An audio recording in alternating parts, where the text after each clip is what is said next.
Most salespeople listen to their clients only so that they have the opportunity to start talking again. And the quickest way to push your clients to another agent is to make sure that your clients know everything that you know. Hi, this is Erin Eicher with Innovate Real Estate, and today I'm going to talk to you about listening. And if you're thinking about turning this video off, I bet you're exactly the person that needs to hear this. So, nobody's ears ever got them in trouble, right? Listening is the number one thing that you can do to ensure that you're building relationships with your clients. And statistics show that people actually judge whether or not you're a good listener or a good conversationalist, actually, by how well you listened, not by what you said.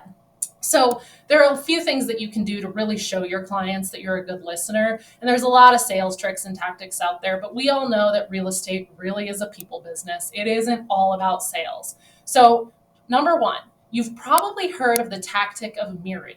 Mirroring is when you repeat the last 3 or 4 words that your prospect or your client said to you, essentially creating the atmosphere that you've actually heard what they're saying because you're repeating exactly what they said.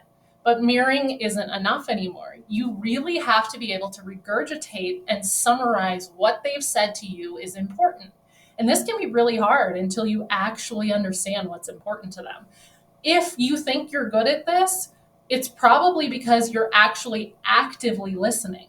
And if you think you're good at this, but you're not capturing or retaining clients at the rate that you would like, then this is probably the number one lever you can pull to make a change in making sure that your clients don't wander off and work with someone else. So if you can't actually feel comfortable summarizing and regurgitating what they say, then you need to move to step number 2, which is ask more questions. You have to ask questions until you truly and confidently can summarize what's important to them. And that's not just summarizing objective things like square footage, house price, important number of bedrooms, bathrooms, blah, blah, blah. It's actually regurgitating their feelings and emotions around what they're trying to do. And you're only going to get to the point of understanding feelings and emotions if you're a good enough listener that your client feels comfortable opening up to you about why they want to do the things they do, not just because of the money, not just because of the extra bedroom or the location. Truly, why do they want to move here? What's important to them in their lifestyle? You have to ask a lot of questions to get to that level of depth with someone, and they aren't going to share it if they don't think you're listening. And the last tip for this is something that salespeople usually use as an opportunity to protect themselves from liability.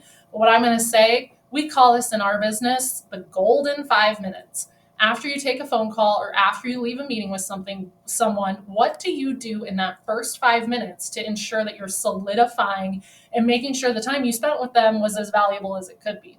Here's what you do. After every single phone call and every single meeting, you take 5 minutes to send a recap email of what was discussed. Hey, client, this is what we discussed. This is what you said was important to you. This is what you're looking to accomplish. And then you finalize it with, and here are my commitments to you. I promise I'm going to follow up with you on Thursday to talk about XYZ. I promise you I'm going to get that information that was important to you by this afternoon, by tomorrow, whatever your time frame is, allowing them to hold you accountable and creating a bond that cannot be broken. I hope that this was helpful. We look forward to seeing you next week. If you have any questions or want to talk more about how you might be able to improve these skills or how it could have an impact on your business, we'd love to connect, and we'll talk to you soon.